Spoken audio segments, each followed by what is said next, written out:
We got the CES Roundup. Yeehaw! Why you need to think twice before you toss that Twinkie. And who do you trust, blue eyes or brown? All that and more coming up on the Daily Orbit. Hello and welcome to the Daily Orbit. I'm Emerald Robinson. Let's do our CES Roundup for today. Okay, for anyone who might be thinking about what to get for me for Christmas next year, here are some really good ideas. I love it when art meets science, and the Makerbot on display at CES does just that. The 3D printer makes some amazing bronze sculptures, recreations of Head of a Horse of Selene, and portraits of Alexander the Great. Microsoft showed off their new gaming enhancer, IllumiRoom, for Xbox that uses Kinect to project some images onto the walls to help gamers immerse themselves even more into the game.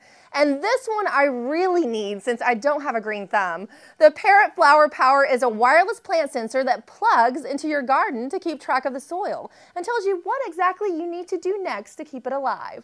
And the next one, I just love the name. Breffo's Spiderpodium, an 8-legged device of rubber and metal inspired by the spider, holds your cell phone or tablet. It bends to your whim and can even be used as a cell phone dock in your car. But seriously, y'all, I'll take any of these for my birthday, Christmas, or, just cause. And NASA is seeking to understand more about what impact climate change is really having on our planet.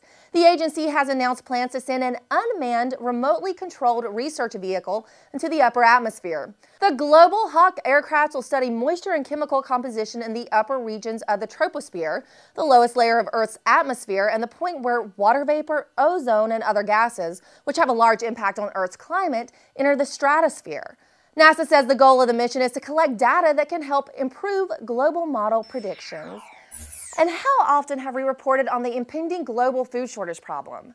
Well, you're not going to believe this. A new report appropriately named Waste Not, Want Not states that as much as half of the world's food supply, more than 2 billion tons, is wasted each year. The report says that poor storage, strict sell-by guidelines, bulk offers, and consumer finickiness is to blame. They said the wasted food is food that could be used to feed the world's growing population, as well as those in hunger today. I'm not a waster. My mama told me to always clean my plate and be thankful that I had food.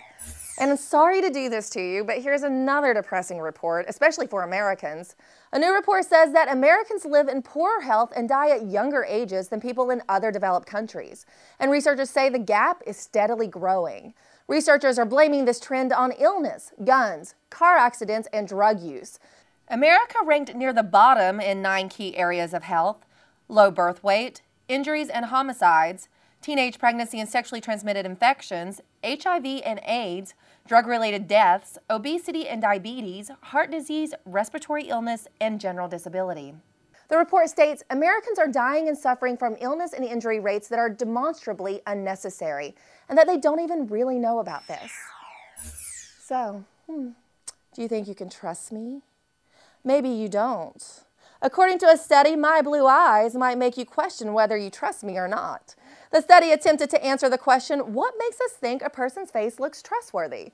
They found that brown-eyed people are perceived as more trustworthy than blue-eyed people. But researchers don't think it has anything to do with eye color. While more research is needed, they believe certain facial features that are common with brown eyes, larger mouth, broader chin, bigger nose, may be behind the phenomenon. This makes me think of Van Morrison, a brown-eyed girl. And that's all for today's Daily Orbit.